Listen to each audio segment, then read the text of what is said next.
IGP સાહેબ Rajkot range અને police અધિક્ષક શ્રી સાહેબ રાજકોટ ગ્રામ્યના નિર્દેશ મુજબ આજરોજ ઉપલેટા પોલીસ સ્ટેશન દ્વારા એક સાયબર ડાયરોના આયોજન કરવામાં આવ્યા, જેમાં ઉપલેટાના લોકોને ભાગ લીધો. આ સાયબર ડાયરામાં ગુજરાતમાં વધતા સાયબર ક્રાઇમ અને એના અટકાવવા માટે શું શું કરી શકીએ આ લોકો દ્વારા ડિસ્કસ કરવામાં આવ્યું છે, જેમાં ઉપલેટા પોલીસ સ્ટેશનની સાયબર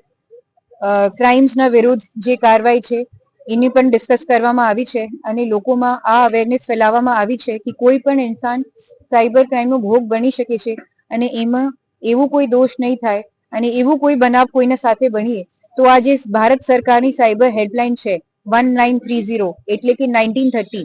એમાં તરત જ કોલ કરી શકીએ છીએ અને તરત જ આ ઉપલેટા પોલીસ સ્ટેશનને જાણ કરી શકીએ છીએ અને એના જે સાયબર ફ્રોડના લોકો ભોગ બને છે એ પોલીસના જાણ કરવાથી એને લગભગ જેટલું પણ થઈ શકે એટલું 1930 માંથી ઓનલાઈન પૈસા રિફંડ મળે છે અને જે અપરાધી છે એના સુધી પણ પોલીસ પહોંચે છે.